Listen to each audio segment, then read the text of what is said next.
BRS ఎమ్మెల్సీల ఆందోళన కొనసాగుతుంది. మండలి వాయిదా తర్వాత కూడా ఆందోళన చేపట్టారు. గన్ పార్క్ దగ్గర బీఆర్ఎస్ ఎమ్మెల్సీలు నిరసన చేపట్టారు. కాళేశ్వరంపై విచారణను సిబిఐకి అప్పగించడాన్ని వ్యతిరేకిస్తూ ధర్నా చేపట్టారు. రాహుల్ గాంధీ వ్యతిరేకించే సిబిఐతో రేవంత్ రెడ్డి విచారణ చేయించాలి అనుకోవడం హాస్యాస్పదంగా ఉందన్నారు బీఆర్ఎస్ ఎమ్మెల్సీలు.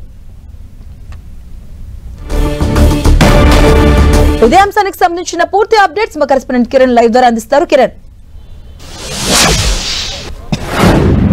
మాధవి, ఇటు కాళేశ్వరం సంబంధించి కూడా సిబిఐ విచారణకు ఆదేశించిన నేపథ్యంలో దాన్ని వ్యతిరేకిస్తూ రెండో రోజు మండలి ప్రారంభంలోనే కూడా ఇటు బీఆర్ఎస్ ఎమ్మెల్సీలు నిరసన తెలిపిన పరిస్థితి కనిపిస్తుంది. మండలి ప్రారంభమైన తర్వాత నుంచి కూడా బయట నుంచి పెద్ద ఎత్తున ఇటు కాంగ్రెస్ ప్రభుత్వానికి అదేవిధంగా బీజేపీకి వ్యతిరేక నిర్ణయాలు చేసుకుంటూ లోపలికి వెళ్ళిన ఇటు బీఆర్ఎస్ ఎమ్మెల్సీలు కూడా మండలి ప్రారంభమై చివరికి కొన్ని సవరణ బిల్లులు ప్రవేశపెట్టిన నేపథ్యంలో కూడా ఇటు స్పీకర్ పోడియం ముందు బైఠాయించి పెద్ద ఎత్తున వ్యతిరేకంగా నిలిచిన పరిస్థితి కనిపిస్తుంది. ప్రస్తుతానికి అయితే ఇటు పలు సవరణ బిల్లులు ఆమోదం తర్వాత కూడా మండలి నిరవధిక వాయిదా పడిన నేపథ్యంలో బీఆర్ఎస్ ఎమ్మెల్సీలు ప్రస్తుతానికి అయితే గన్పార్ వద్దకు చేరుకున్నారు. కాళేశ్వరం సంబంధించి కూడా సిబిఐ విచారణ ఆదేశించాలని వ్యతిరేకిస్తూ కూడా వీరు ఈరోజు ఉదయం నుంచి కూడా పెద్ద ఎత్తున నినాదాలు చేస్తున్న పరిస్థితి కనిపిస్తుంది. ఒకవైపు మండలి నిరవధిక వాయిదా పడిన నేపథ్యంలో కూడా వారంతా బయటికి వచ్చి గన్ పార్క్ వద్ద కూడా నిరసన చేస్తున్న దృశ్యాలు కనిపిస్తుంది. నిన్న ఇటు విచారణ ఒకవైపు అసెంబ్లీలో దీని మీద చర్చ కొనసాగుతున్న నేపథ్యంలో బీఆర్ఎస్ ఎమ్మెల్యేలు